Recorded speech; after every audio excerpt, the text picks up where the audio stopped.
you mentioned hidden treasures, and I think I know what you mean, but what's an example of a hidden treasure you might find and develop?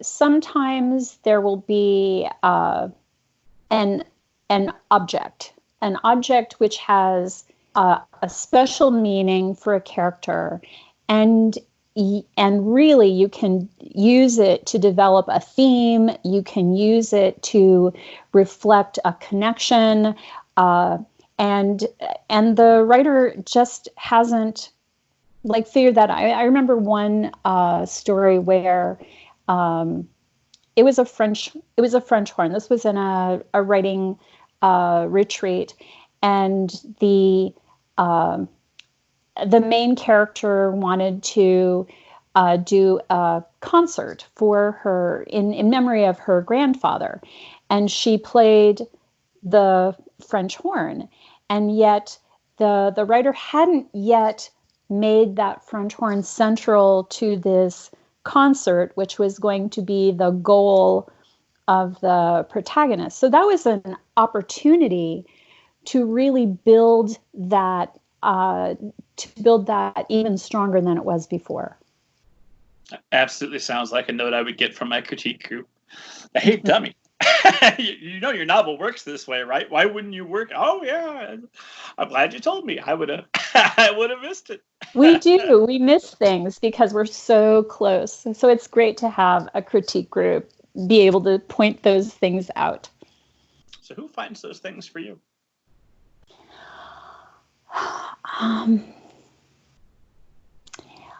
I would say I'm really fortunate that I have wonderful beta readers.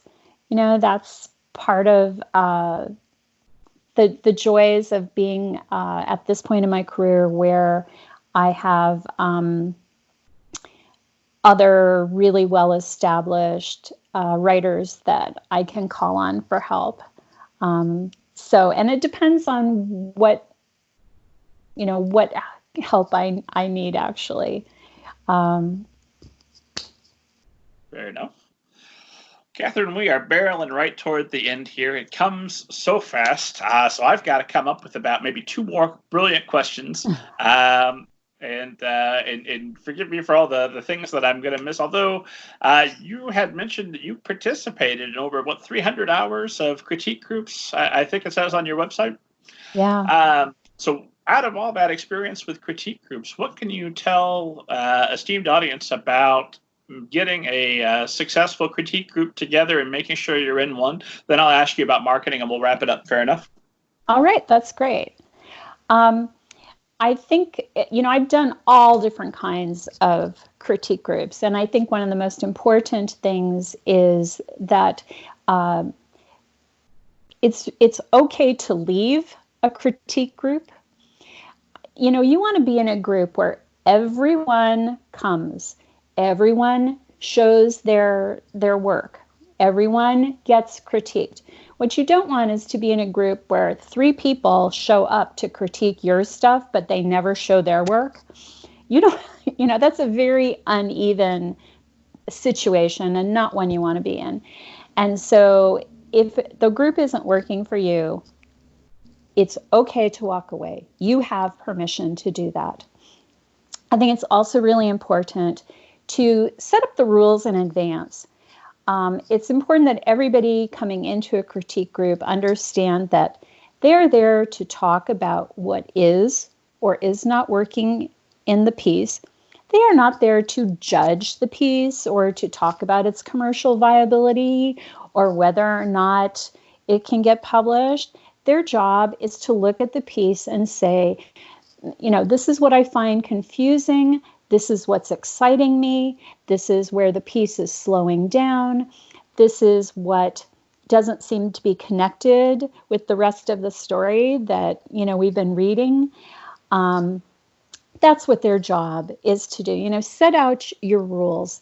You want a critique group to be a place of trust, a place of honesty, and a place where people feel safe to come and talk about their work. So that's my recommendation. Makes perfect sense to me. I'm going to sneak in a quick follow-up on that. If somebody, if you don't want people talking about, is this right for the market? What's the viability? How likely is that? So who would you have that conversation with? Or would it just be straight to your agent and have that conversation with them? Oh, I guess I've always had the advantage of being able to, as a bookseller, was able to talk to publishers reps about that. But it's hard to know in advance. I don't think I have a coherent answer to that question. Fair enough. For the record, if you and I get in a critique group together with your level of experience in the market, absolutely, I want your opinion on whether or not my story is marketable. And then I want you to write my description because you've got it down. That thing's going to fly off shelves.